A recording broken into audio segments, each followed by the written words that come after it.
Have you ever watched the Prisoner of Azkaban movie and felt like something was missing? Perhaps you read the books before and something is scratching at the back of your mind because you know that the movie's version of events just isn't quite right. Or maybe you've never read the books, but you've been hungry for more lore about the wizarding world to expand your knowledge and passion for Harry Potter. Well, whatever category you fall into, this video is perfect for you, because today we are analyzing the final scenes of the third installment in the Harry Potter series, and comparing it to the book to find all the differences. So join me as we uncover missing details and crucial twists that completely rewrite the story as we know it. My name is Gibby, and welcome back to episode 42 of Movies vs. Manuscripts, Harry Potter Edition. This is the show in which I compare the Harry Potter movies to the books and find all the differences, scene by scene, page by page. Before we dive into the analysis, I wanted to give a shout out to this commenter from a past video.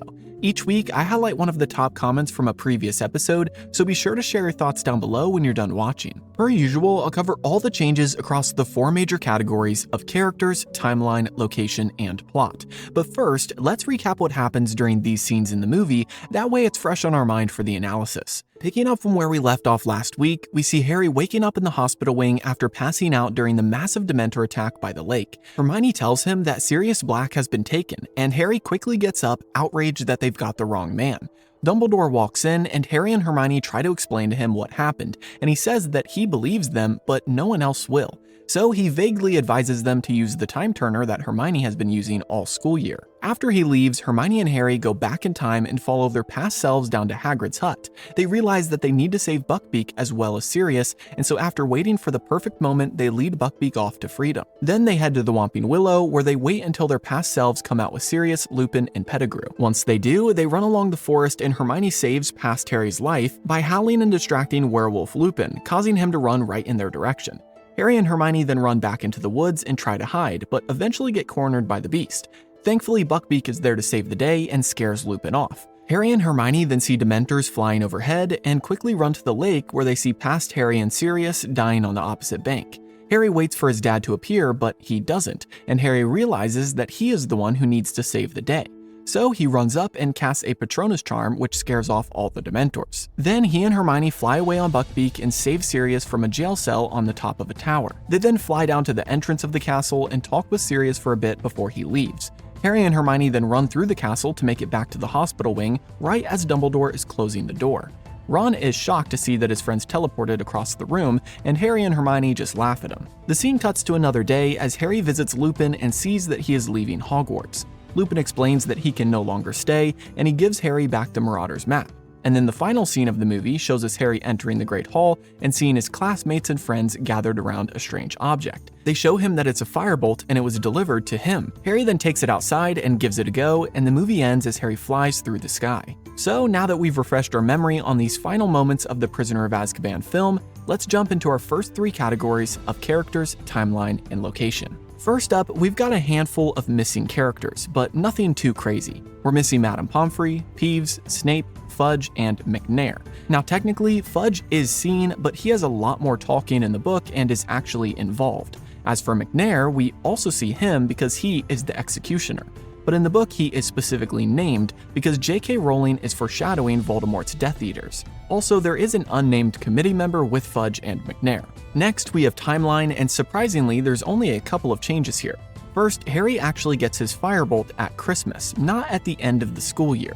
Second, Hermione doesn't punch Draco at this time, but rather she slapped him earlier in the book after a Care of Magical Creatures class.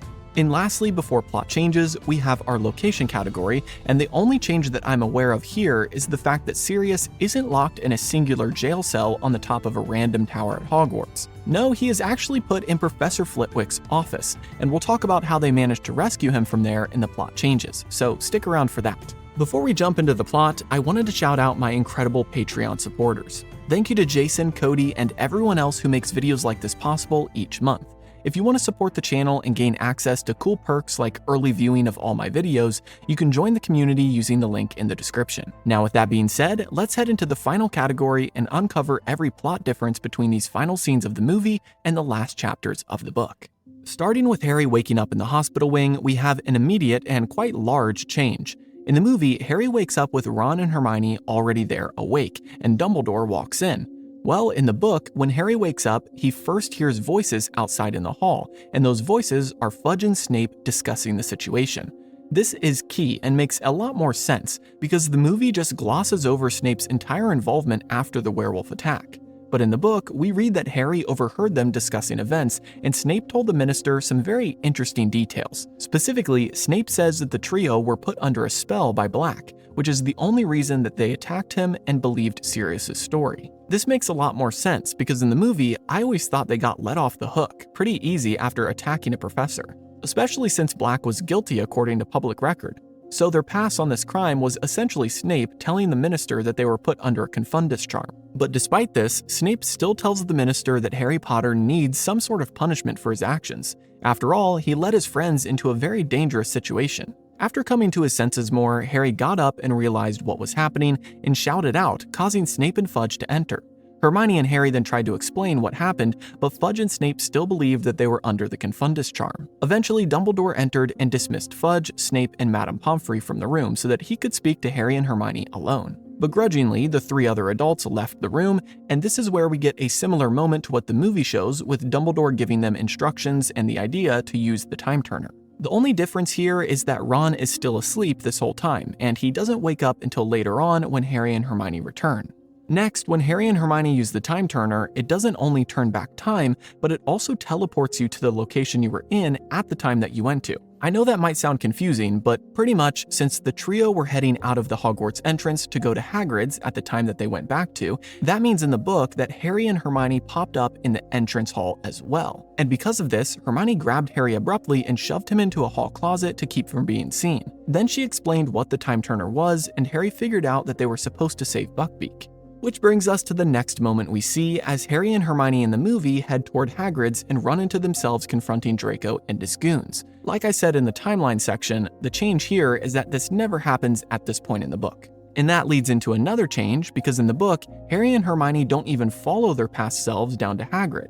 After all, they're in the invisibility cloak, so they can't even see their past selves. Instead, in order to be extra safe, they go the back way through the herbology greenhouses. Once they get to Hagrid's cabin, we have our next change, which is the small addition the movie made regarding how the past trio sees Fudge coming down the path.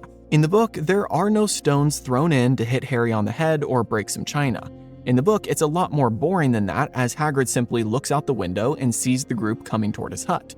Then, just like in the movie, we read in the book that the past trio exit out of the back of Hagrid's home and head away, and then future Harry and Hermione help Buckbeak escape. Our next difference doesn't come up until after the events of the Whomping Willow. As Harry and Hermione wait on the edge of the woods watching, they see Fudge, Dumbledore, the committee member, and McNair, the executioner, all head up back inside the castle.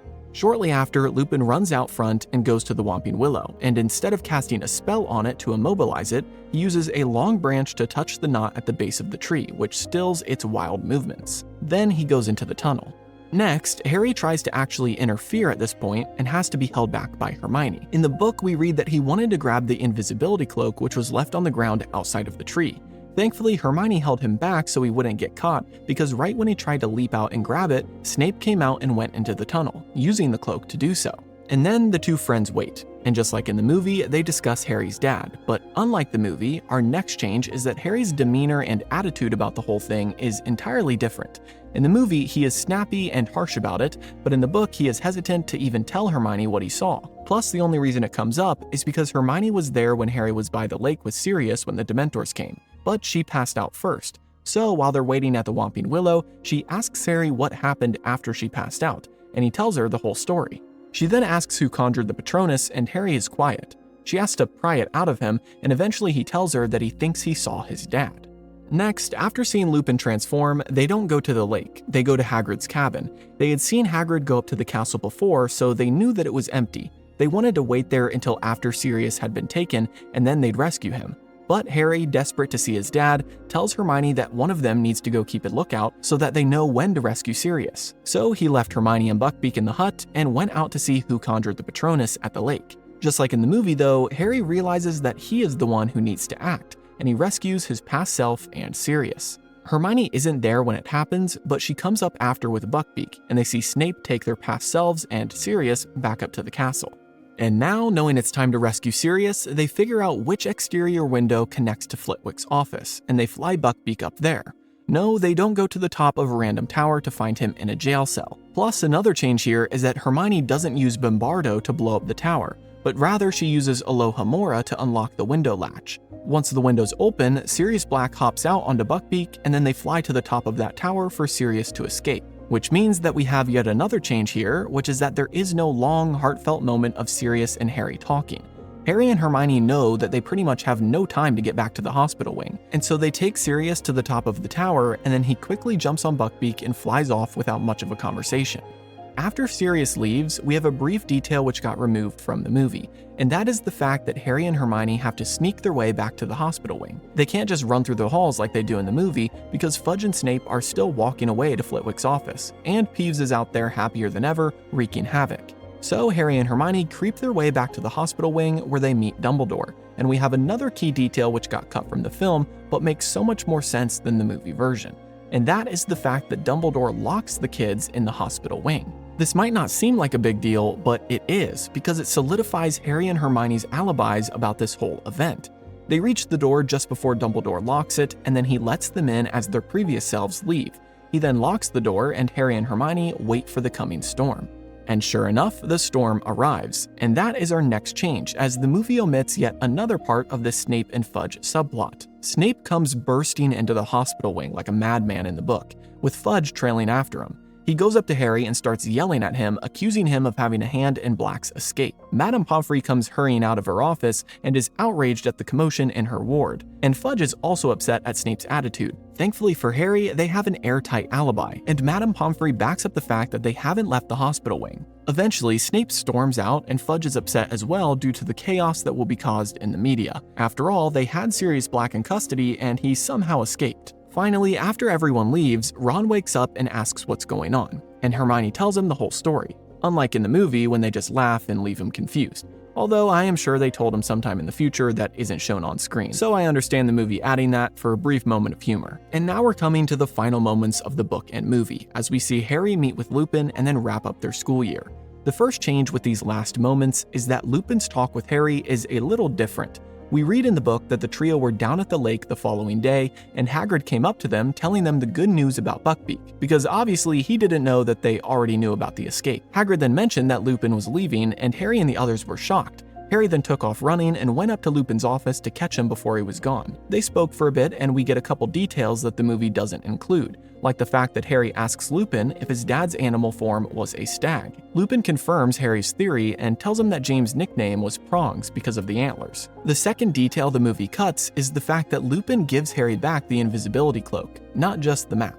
The next change with this moment is that Dumbledore is more involved in this dialogue as well, because in the book, Lupin leaves and then Dumbledore has the second half of this conversation with Harry. In fact, the line about saving an innocent life is Dumbledore's, not Lupin's. But the more important part of Dumbledore's involvement during that conversation is that Harry fills him in on Professor Trelawney's prophecy. Harry then gets worried that by letting Pettigrew escape, he is responsible for Voldemort rising to power again. This is key because this prophecy helps Dumbledore and Harry understand the future of the story, whereas the movie kind of drops it and never brings it up again. Our second to last change this week is the omission of their final days at Hogwarts, which didn't include Harry getting a firebolt and riding it into the sunset.